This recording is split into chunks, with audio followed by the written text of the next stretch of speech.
meron pa rin tayo good news mga kababayan. You heard it, good news. Sabihin ng good news ay meron sa good governance sa ating pamahalaan mga kababayan. Resulta ng good governance yung good news para sa ating mga kababayan, para sa ating bayan, at maraming malikhang trabaho sa bayan natin. Ang good news ay yung Malampaya gas exploration mga kababayan, ay meron ulit sila natagpuan doon na natural gas para po sa bayan natin. Maraming mga negatibong mga komento sa Facebook, sa YouTube o sa anuman mga kababayan, at sa mainstream media, dahil daw matagal na daw po itong Malampaya. Talagang matagal na po ito, panahon pa ni Apo Lakay may Malampaya na.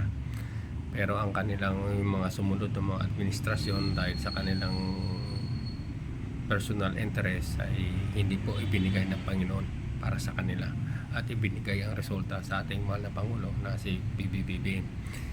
Kasi meron pong pagmamahal, meron pong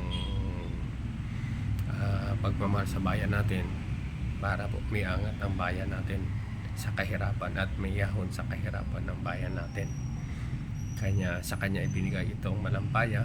Ang resulta, magandang resulta na oil drilling doon sa Malampaya. Kaya pakinggan natin na ating mahal na Pangulo ay siya ay isang tuwang-tuwa din dahil sa natuklasan ng oil drilling sa Malampaya mga kababayan.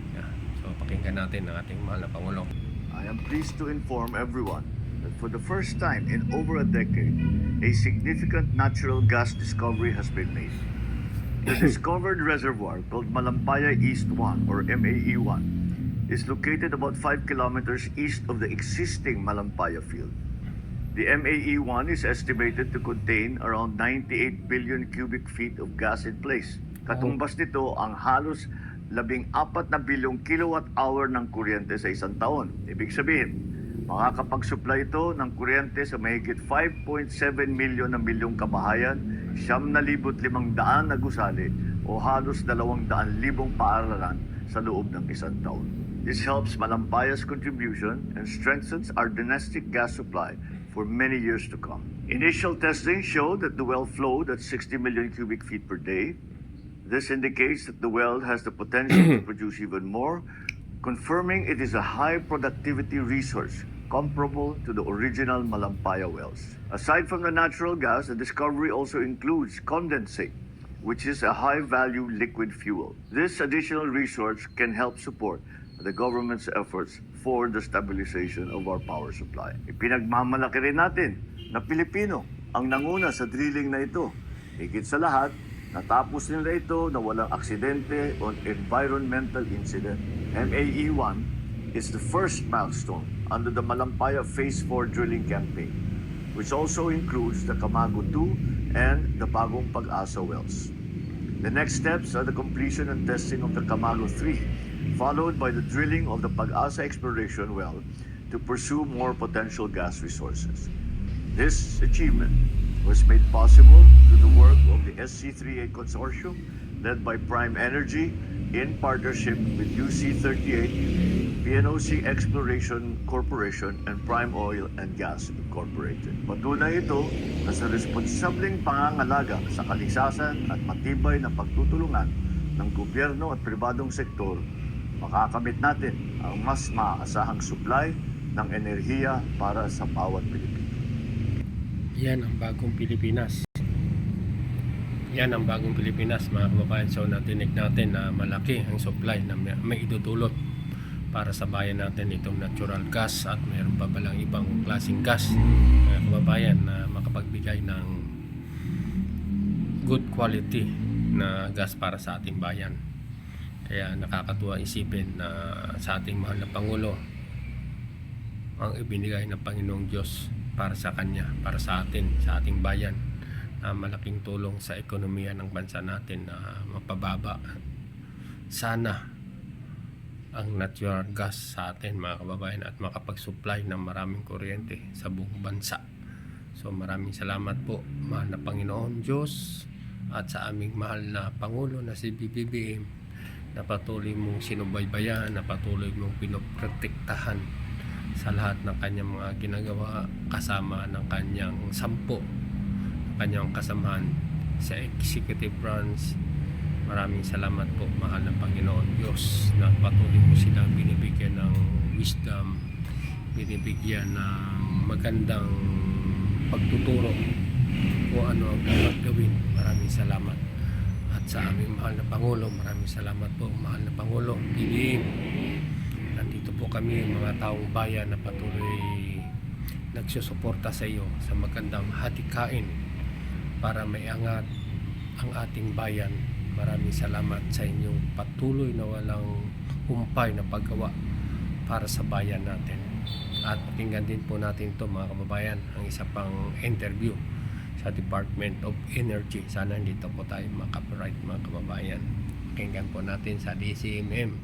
DCMM, sana wag mo naman ako i-copyright, para lang natin ipaabot sa ating mga kababayan, ipaabot sa ating mga mamamayan ang mga magagandang balita, hindi puro negatibo ang kanilang naririnig, mga kababayan. So pakinggan natin ulit ito. People, anong magandang may dudulot nito sa mga kababayan nating Pilipino?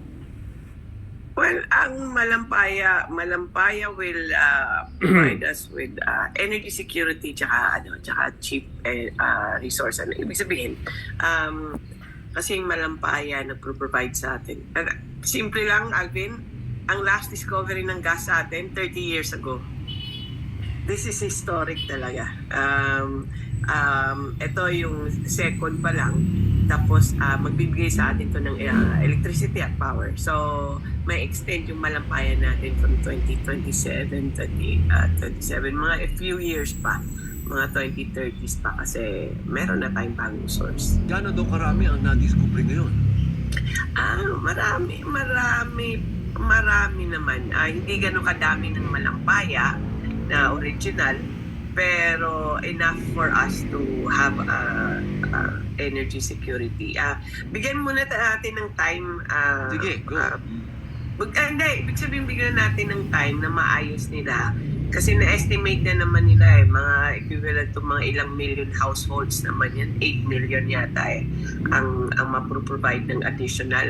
Pero I would rather be cautious about that kasi kailangan pa yung mga matatalino nilang mga scientists at mga engineer, kailangan i-set up pa yung buong system. So malalaman natin yan at magiging part na yun ng system natin within the year, I think. No? Yeah. So yes, hintayin na lang natin, pero andyan na. Hindi ko alam kung nakita niyo na yung picture yung may Di pa forward mo naman sa akin, Secretary. Ibig sabihin lang yan, Camille, kasi siyempre ni magets ng audience namin, ano ngayon kung may na-discover na gas? May na-discover na gas, yung gas ngayon, yun ang panggatong na mga planta nagpuproduce ng kuryente. So yun yung yun yung link niya. Sige. So ang Luzon kasi halos kalahati yun Malampaya yung nagpo-provide ng power yun tapos kumukonti kaya nagiging mahal din yung electricity natin. Ngayon meron tayong discover na sarili natin. So yun na po yung gagamitin natin for the next years para gamitin sa pag-power ng bansa natin ng electricity. So sobrang yan. Ito yung, for me, siguro dahil Department of Energy, this is like one of the biggest news ever in history na meron tayong bagong tawag dito, discovery ng gas. So mga kababayan, narinig nyo na maraming naka-impact na natural gas sa Malampaya. Kaya good news para sa ating lahat ito, mga kababayan. Kaya patuloy nating suportahan ang ating mahal na Pangulo, 10 ng kanilang kasamahan, at ang kanilang business partner ng mga private sectors na patuloy nagsusuporta sa ating mahal na Pangulo para sa bansa natin. Maraming salamat sa kanila, mga kababayan, na alam natin na hindi lang milyones ang kanilang ginagastos dyan, kundi bilyones ang kanilang ginagastos to mag-explore lang ng gasolina, ng natural gas para sa bayan natin. Kaya maraming salamat sa mga private sectors na patuloy nagsusupport sa ating gobyerno para iahon at itaas ang ating ekonomiya, mga kababayan. Sige mga kababayan, dito na lang tayo. Maraming salamat po sa inyong panonood. God bless us all. Don't forget to like and share, mga kababayan, and comment down below. Maraming salamat po sa inyo muli. Bye-bye. God bless us all.